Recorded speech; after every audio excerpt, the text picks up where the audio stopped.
ದೇವಾದಿದೇವ ಶಿವನು ಅಲಂಕಾರ ಬಯಸದ ಸರಳ ದೇವ. ಅತ್ಯಂತ ಶಕ್ತಿವಂತನಾದ ಶಿವನು ಭಸ್ಮವನ್ನು ಹಾಗೂ ಸರಳ ಪೂಜಾ ವಿಧಾನವನ್ನು ಆಶಿಸುವನು. ನಿರ್ಮಲ ಮನಸ್ಸಿನಿಂದ ಸಲ್ಲಿಸುವ ಪೂಜೆಯು ಶಿವನಿಗೆ ಅತ್ಯಂತ ಸಂತೋಷವನ್ನು ತಂದುಕೊಡುವುದು. ಯಾರು ಶ್ರದ್ಧಾ ಭಕ್ತಿಯಿಂದ ಪೂಜೆಯನ್ನು ಸಲ್ಲಿಸುವರೋ ಅವರಿಗೆ ಶಿವನ ಆಶೀರ್ವಾದ ದೊರೆಯುವುದು. ಶಿವಪುರಾಣ ಹಾಗೂ ಇತರ ಹಿಂದೂ ದಂತಕಥೆಗಳ ಪ್ರಕಾರ ಶಿವನಿಗೆ ಕೆಲವು ಧಾನ್ಯಗಳು ಅತ್ಯಂತ ಪ್ರಿಯವಾದ ವಸ್ತುಗಳು. ಶಿವಪೂಜೆ ಅಥವಾ ವ್ರತವನ್ನು ಕೈಗೊಳ್ಳುವಾಗ ಶಿವನಿಗೆ ಇಷ್ಟವಾಗುವ ಧಾನ್ಯಗಳು ಹಾಗೂ ಪೂಜಾ ಪದ್ಧತಿಯನ್ನು ಅನುಸರಿಸಬೇಕು. ಆಗ ಶಿವನು ಸಂತುಷ್ಟನಾಗುವನು. ಜೊತೆಗೆ ಭಕ್ತರ ಜೀವನದಲ್ಲಿ ಸುಖ ಸಂತೋಷ ನೆಲೆಸುವಂತೆ ಹರಸುವನು.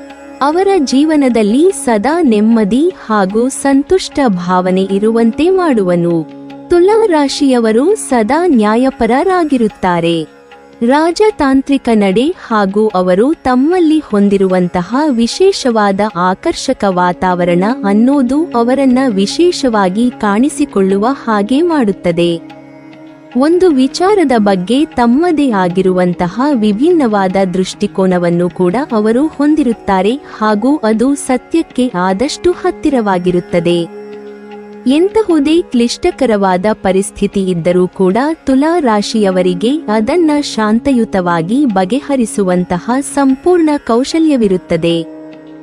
ಬನ್ನಿ ಇಂದಿನ ವಿಡಿಯೋದಲ್ಲಿ ತುಲಾ ರಾಶಿಯವರು ಶಿವರಾತ್ರಿಯಂದು ಯಾವ ರೀತಿ ಪೂಜೆ ಮಾಡಿದರೆ ಇಷ್ಟಾರ್ಥಗಳು ನೆರವೇರುತ್ತದೆ ಎಂದು ತಿಳಿದುಕೊಳ್ಳೋಣ.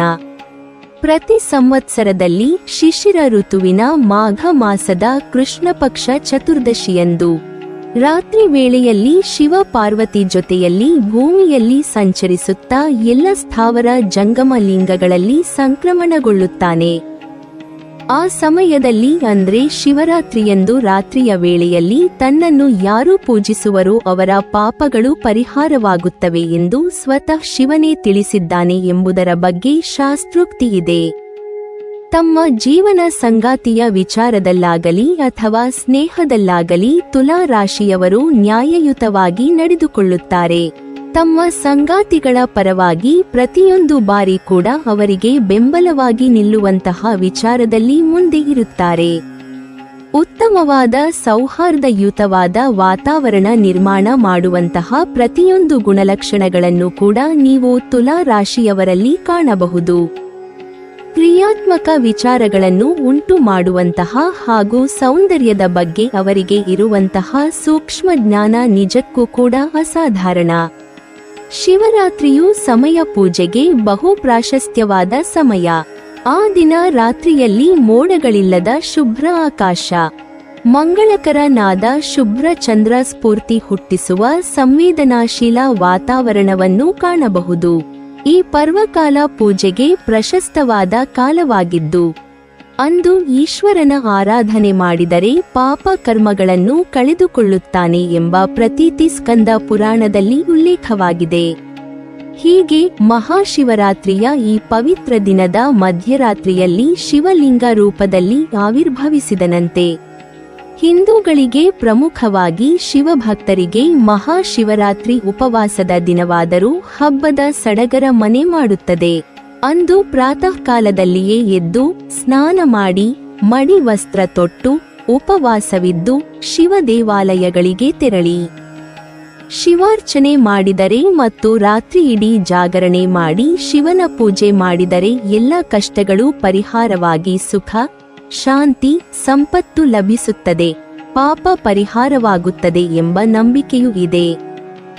ಸಾಮಾನ್ಯವಾಗಿ ಎಲ್ಲ ಶಿವ ದೇವಾಲಯಗಳಲ್ಲೂ ಮಹಾರಾತ್ರಿಯಿಡೀ ಗಂಗಾಜಲಾಭಿಷೇಕ, ಪಂಚಾಮೃತ ಅಭಿಷೇಕ ನಡೆಯುತ್ತದೆ.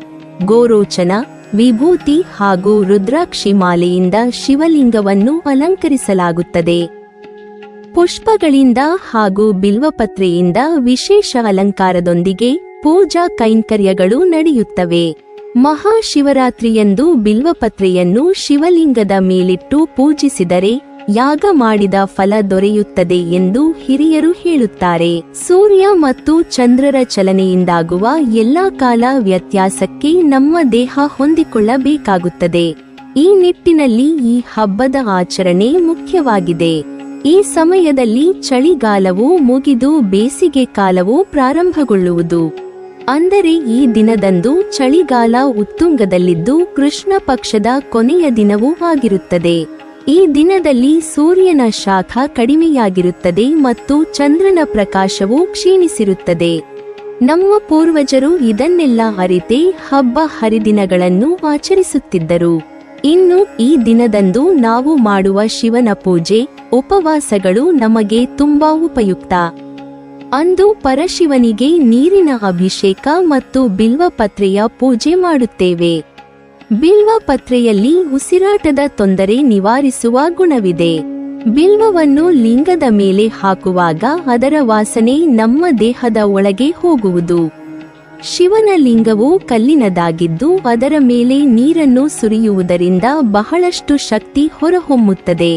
ಅದೊಂದು ವಿಶಿಷ್ಟ ಕಲ್ಲಿನಿಂದ ಮಾಡಿದ ಲಿಂಗವಾಗಿರುತ್ತದೆ. ಜತೆಗೆ ಪೂಜಿಸುವ ದೇಗುಲವನ್ನು ವಾಸ್ತುವಿನ ಪ್ರಕಾರ ಕಟ್ಟಿರುತ್ತಾರೆ. ಈ ಕ್ಷೇತ್ರದಲ್ಲಿ ಹೆಚ್ಚಿನ ಗುರುತ್ವಾಕರ್ಷಣವಿದ್ದು ಅದನ್ನು ಶಿವಶಕ್ತಿ ಎಂದು ಕರೆಯುವರು. ಇಲ್ಲಿ ಮಂತ್ರಗಳನ್ನು ಪಠಿಸುತ್ತಾ ವಿಶಿಷ್ಟ ಕಲ್ಲಿನಿಂದ ಕೆತ್ತಿರುವ ಲಿಂಗಕ್ಕೆ ನೀರಿನ ಅಭಿಷೇಕ ಮಾಡುವುದರಿಂದ ಸುತ್ತಮುತ್ತಲೆಲ್ಲ ಹೆಚ್ಚಿನ ಶಕ್ತಿ ಬರುವುದೆಂಬ ನಂಬಿಕೆಯಿದೆ. ಈ ರಾಶಿಯವರು ಶಿವನಿಗೆ ಪ್ರಿಯವಾದ ಬಿಳಿ ಹೂವುಗಳನ್ನು ಅರ್ಪಿಸಬೇಕು. ಪವಿತ್ರವಾದ ಮಹಾಮೃತ್ಯುಂಜಯ ಪೂಜೆಯಲ್ಲಿ ಭಾಗವಹಿಸುವುದು ಒಳ್ಳೆಯದು. ಓಂ ನಮಃ ಶಿವಾಯ ಮಂತ್ರವನ್ನು ಜಪಿಸಬೇಕು. ಹೀಗೆ ಮಾಡುವುದರಿಂದ ಆರೋಗ್ಯ ಮತ್ತು ಯಶಸ್ಸು ಸಿಗುತ್ತದೆ. ಶಾಸ್ತ್ರಗಳ ಪ್ರಕಾರ ತುಲಾ ರಾಶಿಯವರಿಗೆ ನೀಲಿ ಬಣ್ಣ ಶುಭದಾಯಕ. ನೀಲಿ ಬಣ್ಣ ಅನ್ನೋದು ಶಾಂತಿ ಹಾಗೂ ಸೌಹಾರ್ದತೆಯ ಪ್ರತೀಕವಾಗಿರುವ ಕಾರಣದಿಂದಾಗಿ ಈ ದಿನ ಇಂತಹ ಬಣ್ಣದ ವಸ್ತುಗಳನ್ನು ಖರೀದಿಸುವುದು ಕೂಡ ತುಲಾ ರಾಶಿಯವರಿಗೆ ಉತ್ತಮ. ಭಕ್ತರು ಸಂಜೆಯ ವೇಳೆ ದೇವಸ್ಥಾನಕ್ಕೆ ಭೇಟಿ ನೀಡುವ ಮುನ್ನ ಇನ್ನೊಮ್ಮೆ ಸ್ನಾನ ಮಾಡಬೇಕು. ಆಗ ಅದು ಆ ದಿನದ ಎರಡನೇ ಸ್ನಾನವಾಗಿರುತ್ತದೆ. ದೇವಸ್ಥಾನಕ್ಕೆ ಹೋಗಲು ಸಾಧ್ಯವಾಗದೇ ಇರುವವರು ತಾತ್ಕಾಲಿಕವಾದ ಶಿವಲಿಂಗವನ್ನು ಸ್ಥಾಪಿಸಿ ಪೂಜಾ ವಿಧಾನವನ್ನು ಕೈಗೊಳ್ಳಬಹುದು. ಮಣ್ಣಿನ ಅಥವಾ ಹಿಟ್ಟಿನ ಶಿವಲಿಂಗವನ್ನು ಮಾಡಿ ಪೂಜಿಸಬಹುದು. ಆಗ ಆ ಲಿಂಗಕ್ಕೆ ಹಾಲಿನ ಅಭಿಷೇಕ ಮಾಡುವ ಬದಲು ತುಪ್ಪದ ಅಭಿಷೇಕವನ್ನು ಮಾಡಬಹುದು. ಶಿವರಾತ್ರಿಯಂದು ಶಿವನ ಪೂಜೆಯನ್ನು ರಾತ್ರಿಯ ಸಮಯದಲ್ಲಿ ಮಾಡುವುದು ಅತ್ಯಂತ ಶ್ರೇಷ್ಠ ಹಾಗೂ ಪವಿತ್ರವಾದದ್ದು. ಶಿವನ ಪೂಜೆಯನ್ನು 4 ಬಾರಿ ಮಾಡಲು ಉಲ್ಲೇಖಿಸಲಾಗಿದೆ. ಇಡೀ ರಾತ್ರಿಯನ್ನು 4 ಪ್ರಜಾರ ಭಾಗಗಳನ್ನಾಗಿ ಮಾಡಿ ಪೂಜೆಯನ್ನು ಮಾಡಲಾಗುವುದು. ಒಂದೇ ಪೂಜೆಯನ್ನು ಮಾಡಲು ಬಯಸುವ ಭಕ್ತರು ಮಧ್ಯರಾತ್ರಿಯಲ್ಲಿ ಒಂದು ಪೂಜೆ ಮಾಡಿ ಜಾಗರಣೆ ಹಾಗೂ ಜಪವನ್ನು ಮುಂದುವರಿಸಬಹುದು. ಶಿವಲಿಂಗದ ಪೂಜೆ ಮಾಡುವಾಗ ಮೊದಲು ಶಿವನಿಗೆ ಇಷ್ಟವಾಗುವ ವಿವಿಧ ವಸ್ತುಗಳ ಅಭಿಷೇಕವನ್ನು ಕೈಗೊಳ್ಳಬೇಕು. ಉದಾಹರಣೆಗೆ ಹಾಲು, ಗುಲಾಬಿ ನೀರು, ಶ್ರೀಗಂಧದ ಲೇಪನ, ಮೊಸರು, ಜೇನುತುಪ್ಪ, ತುಪ್ಪ, ಸಕ್ಕರೆ ಮತ್ತು ನೀರಿನ ಅಭಿಷೇಕವನ್ನು ಕೈಗೊಳ್ಳಬೇಕು. ಯಾರು 4 ಪ್ರಹಾರದಲ್ಲಿ ಪೂಜೆಯನ್ನು ಕೈಗೊಳ್ಳುತ್ತಾರೆ ಅಂತಹವರು ಮೊದಲ ಪ್ರಹಾರದಲ್ಲಿ ನೀರಿನ ಅಭಿಷೇಕ, 2ನೇ ಪ್ರಹಾರದಲ್ಲಿ ಮೊಸರು, 3ನೇ ಪ್ರಹಾರದಲ್ಲಿ ತುಪ್ಪ ಹಾಗೂ 4ನೇ ಪ್ರಹಾರದಲ್ಲಿ ಜೇನುತುಪ್ಪದ ಅಭಿಷೇಕವನ್ನು ಕೈಗೊಳ್ಳಬೇಕು.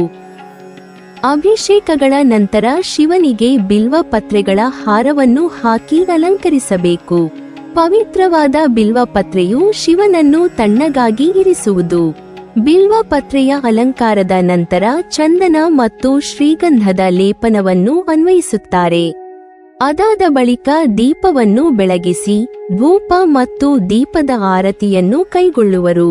ನಂತರ ಸಗಣಿಯನ್ನು ಒಣಗಿಸಿ ತಯಾರಿಸಲಾಗುವ ವಿಭೂತಿಯನ್ನು ಅನ್ವಯಿಸುತ್ತಾರೆ. ಶಿವನ ಪೂಜೆ ಕೈಗೊಳ್ಳುವಾಗ ಓಂ ನಮಃ ಶಿವಾಯ ಎನ್ನುವ ಪವಿತ್ರ ಹಾಗೂ ಸರಳ ಮಂತ್ರವನ್ನು ಜಪಿಸುತ್ತಲೇ ಇರಬೇಕು. ರಾತ್ರಿ ಜಾಗರಣೆ ಮುಗಿಸಿದ ಬಳಿಕ ಮರುದಿನ ಭಕ್ತರು ಸ್ನಾನ ಮಾಡಬೇಕು. ನಂತರ ಉಪವಾಸ ಕ್ರಮವನ್ನು ಮುರಿಯಬೇಕು. ಉಪವಾಸವನ್ನು ಮುರಿಯಲು ಸೂಕ್ತವಾದ ಸಮಯ ಎಂದರೆ ಸೂರ್ಯೋದಯದ ಪೂರ್ವಾವಧಿ. ಅಂದರೆ ಸೂರ್ಯೋದಯ ಆಗುವ ಮೊದಲು ಸ್ನಾನ ಮಾಡಿ ಆಹಾರವನ್ನು ಸೇವಿಸಬೇಕು. ಗ್ರಂಥಗಳ ಪ್ರಕಾರ ಚತುರ್ದಶಿ ತಿಥಿ ಮುಗಿಯುವ ಮೊದಲು ವ್ರತದಿಂದ ಗರಿಷ್ಠ ಲಾಭವನ್ನು ಪಡೆಯಬೇಕು.